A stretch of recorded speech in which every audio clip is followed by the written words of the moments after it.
Jail Road police Thane Solapur शहर येथे दिनांक 23 नोव्हेंबर 2025 रोजी एका उघड्या घरातून 2 तोळे वजनाचे सोने व रोख रक्कम असा एकूण 3 लाख रुपयांचा मुद्देमाल चोरीला गेल्याबाबत गुन्हा दाखल करण्यात आला आहे। सदरचा गुन्हा तात्काळ उघडकीस आणणेकामी गुन्हे प्रकटीकरण पथक प्रमुख सहाय्यक पोलीस निरीक्षक संदीप पाटील आणि गुन्हे प्रकटीकरण पथकातील अंमलदार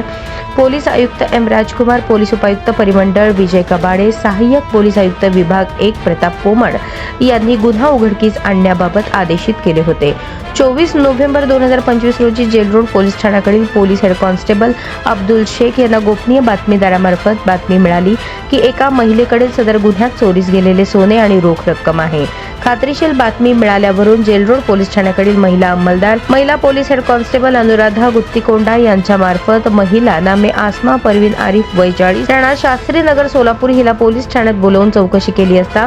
सदर महिलेने प्रथम उडवाउडवीची उत्तरे दिली। तिला अधिक विश्वासात घेऊन चौकशी केली असता सदर महिलेने सांगितले की एका उघड्या घरातून सोने आणि पैशांची चोरी केली असल्याची कबुली दिली। सदर महिलेकडून सांगितले त्यावरून महिलेकडून 2 तोळे वजनाचे सोने आणि रोख रक्कम 80,000 रुपयाचा एकूण 3 लाख रुपये किमतीचा मुद्देमाल जप्त करण्यात आला आहे। सदर बाबत जेलरोड पोलीस ठाणे VNS कलम 305 प्रमाणे गुन्हा अवघ्या 24 तासाच्या आत उघडकीस आणण्यात पोलिसांना यश प्राप्त झाले। ही कामगिरी एम राजकुमार, पोलीस आयुक्त सोलापूर शहर, पोलीस उपायुक्त परिमंडळ विजय कबाडे, सहाय्यक पोलीस आयुक्त विभाग 1 प्रताप पोमण सोलापूर शहर यांच्या मार्गदर्शनाखाली वरिष्ठ पोलीस निरीक्षक शिवाजी राऊत,